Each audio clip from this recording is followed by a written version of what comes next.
భక్తి భాస్కర్ ప్రేక్షకులకు నమస్కారాలు. ఇంటిలో ధనం నిలవపోవటానికి, వృధా ఖర్చులు కావటానికి వాస్తుపరమైన నియమాలు కొన్ని వివరిస్తాను.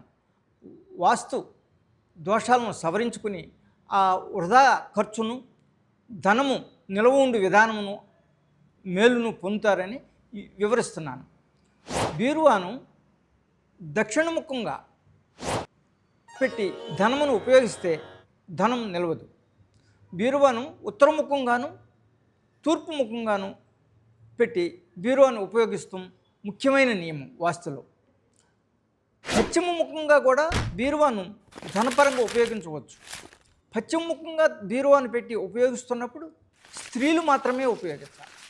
స్త్రీలు ఉపయోగిస్తూ పశ్చిమ ముఖంగా ఉంటే అమోఘమైన లాభాలు, ధన వ్యయం తగ్గిపోయి ఆదాయ వనరులు ఆ ఇంటికి వస్తానికి ఎక్కువగా దోహదపడుతుంది. దక్షిణముఖంగా ఎట్టి పరిస్థితుల్లోనూ బీరువా ఉండకూడదు. ఈ బీరువాను కొందరు వాయువ్య మూల పెడుతూ ఉంటారు.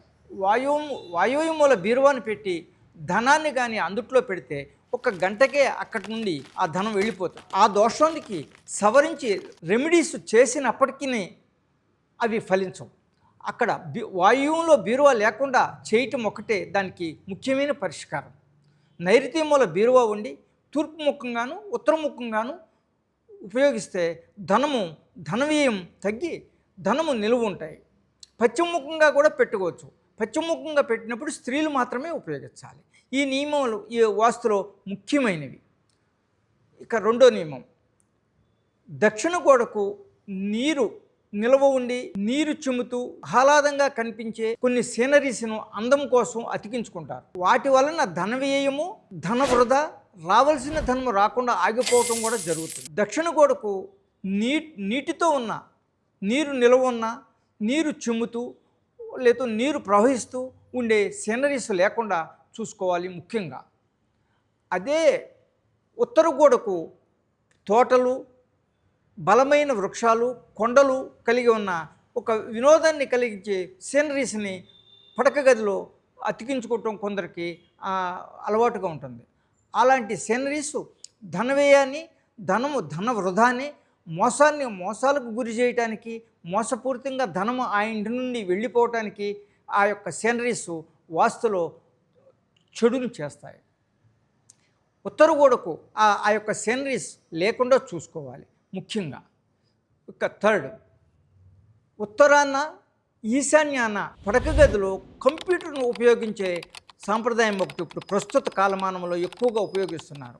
అంటే అక్కడ ప్లగ్ కిట్స్, కంప్యూటర్ టేబుల్ అన్నీ అక్కడ ఇముడ్చుకుంటారు. అక్కడ అగ్ని అన్నమాట. నార్త్లో కానీ ఈశాన్యంలో కానీ అగ్నిని ఉపయోగిస్తే అక్కడ ధనం నిలవదు. జాతకంలో ఎంత బలమైన యోగం ఉన్న వారికి కూడా ధనం నిలవదు. ఇది ముఖ్యమైన నియమం వాస్తులో. ఉత్తరంలోనూ ఈశాన్యంలోనూ కంప్యూటర్ను ఉపయోగించకూడదు. ఉపయోగించినట్లయితే ధనము వృధాగా వెళ్ళిపోతుంది. నెక్స్ట్, ఈశాన్యంలోనూ ఉత్తర ఈశాన్యంలోనూ ఎత్తుగా అంటే టైల్స్ వేసేటప్పుడు 0 లెవెల్ పెట్టి వేస్తారు. కానీ ఆ వర్కర్స్ అనుకోకుండా హైట్ అవుతుంది, అక్కడ మనకు కనిపించదు.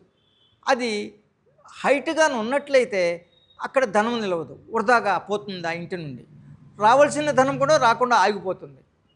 ధనవ్యయం అవి రుణగ్రస్తులను కూడా చేస్తుంది. ఉత్తర ఈశాన్యంలో కానీ, ఉత్తరంలో కానీ, ఈశాన్యంలో కానీ జస్ట్ అంత 1/4 ఇంచ్ హైట్ ఉన్నా సరే ధనవ్యయాన్ని, ధన లోభాన్ని, ధన ఖర్చుని, ధనాదాయాన్ని రాకుండా చేయటం జరుగుతూ ఉంటుంది.